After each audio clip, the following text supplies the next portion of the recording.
السلام علیکم ورحمۃ اللہ وبرکاتہ۔ میں محمد شاہد رضا اور آپ دیکھ رہے ہیں دی اسلامک ورلڈ۔ دوستو، آج ہم آپ کو بتائیں گے حضرت امام حسین کو شہید کرنے والوں کا قتل کس نے کیا۔ دوستو دیکھیے حضرت حسین کی شہادت کس طرح سے رنگ لائی۔ کیول 3 سال کے اندر ہی یزید مر گیا۔ اللہ کا ایسا عذاب آیا کہ بھوکا پیاسا وہ مرا، آتے سڑ گئی اس کی پیاس اتنی تھی کہ ایک قطرہ پانی تک وہ نہ پی سکتا تھا۔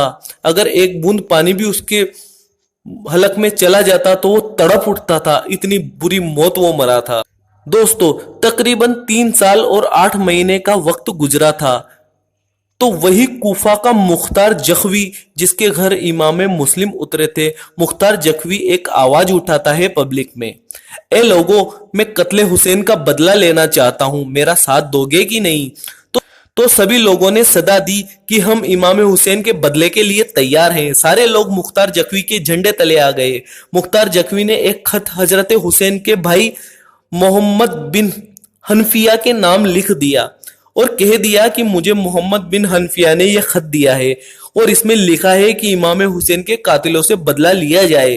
جب حضرت محمد بن حنفیہ کو اطلاع ملی تو انہوں نے فرمایا، اگرچہ یہ خط میں نے نہیں لکھا لیکن امام حسین کا یہ بدلہ لینا چاہتا ہے تو مجھے کوئی اعتراض نہیں ہے۔ اب مختار جخوی کا حوصلہ اور بلند ہو گیا۔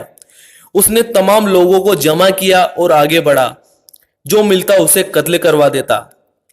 اس نے امام حسین کے قاتلوں کی دھر پکڑ شروع کر دی۔ سب سے پہلے شمر کو مختار کے سامنے پیش کیا گیا۔ مختار نے کہا، بتا شمر، تیرے ساتھ کیا کیا جائے؟ تو نے ہی حسین کے قتل کا سارا پلان بنایا تھا نا، تو نے ہی آخری وار کیا تھا نا؟ تو وہ کانپنے لگا اور بولا، مختار تو بھی تو اسی جماعت میں تھا جس میں میں تھا۔ تو مختار نے کہا، میں نے امام پر تلوار نہیں اٹھائی ظالم، تو حکومت کی لالچ میں کربلا میں تلوار چلا رہا تھا اور سنا گیا ہے کہ حسین کے سر کو تو نے ہی تن سے جدا کیا ہے، اس لیے تیری گردن ضرور کٹے گی۔ مختار نے جلادوں سے کہا کہ اس کی دونوں آنکھیں پھوڑ دو اور زبان کاٹ دو، اس کے جسم کا ایک ایک حصہ کاٹ کاٹ کر تڑپا تڑپا کے اسے مارو۔ اس کے بعد اعلان کروا دیا گیا کہ لوگوں، اب قاتل حسین کا انجام آپ دیکھ لو۔ اس کے بعد لایا گیا عمرو بن سعد کو، تو مختار نے کہا، کیوں ساتھ دیا تو نے ظالم قاتل حسینوں کا؟ تو اس نے کہا، اب میں نے سیاست میں حصہ لینا چھوڑ دیا ہے، اب مجھے کسی چیز کی ضرورت نہیں۔ تو مختار نے کہا، جس دن تو نے حسین پر تیر چلایا تھا اس دن بھی یہ سوچ لیتا کہ میں سیاست میں نہیں جاؤں گا، اس دن تو نے حسین پر رحم نہیں کیا۔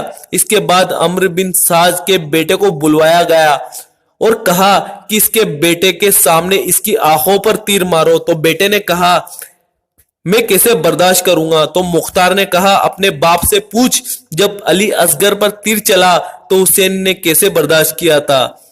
جب حسین کے سامنے ان کے جوان بیٹے علی اکبر کو شہید کیا گیا تو حسین نے کیسے برداشت کیا تھا؟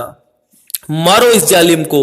اس کے بعد اس پر تیر چلائے گئے، آنکھیں نکال دی گئی، انگلیاں کاٹ دی گئی، زبان کاٹ دی گئی، جسم کا ایک ایک حصہ کاٹا گیا اور کہا کہ اسے آگ میں ڈال دو۔ یہ تھا دوسرے قاتل کا انجام۔ تیسرا نمبر تھا خلی کا۔ یہ خلی وہی تھا جو حضرت حسین کے سر مبارک کو اپنے رومال میں لپیٹ کر نیزے پر لٹکا کر چلا تھا۔ مختار نے کہا، اسے بھی کاٹ کر لٹکا دیا جائے اور اسے بھی مار دیا گیا۔ اگلا نمبر آیا مالک بن جنان کو۔ اسے پکڑ کر مختار کے سامنے لایا جاتا ہے تو مختار نے کہا، ظالم، جب تو امام حسین کے سر کو تن سے جدا کر رہا تھا تب تجھے نہیں پتا تھا کہ ان کا خون رنگ لائے گا؟ جنان کو بھی مار دیا گیا۔ اس کے بعد ایک دشمن اور لایا گیا، حرملہ بن کاہل۔ یہ وہ ظالم تھا جس نے علی اصغر کے گلے پر تیر چلایا تھا۔ اسے باندھ کر اوپر اٹھایا گیا اور کہا کہ اس کے گلے پر تیر مارو۔ جب اس کے گلے پر تیر لگا اور خون بہنے لگا تو مختار نے کہا، بتا اب کیسا لگ رہا ہے؟ چنانچہ اسے بھی تڑپا تڑپا کر مار دیا گیا۔ اس کے بعد لایا گیا ابن زیاد کو، کیونکہ دوستو جب قاتل حسینوں کی دھر پکڑ چل رہی تھی تو یہ بھاگ کر پہاڑیوں میں چھپ گیا تھا۔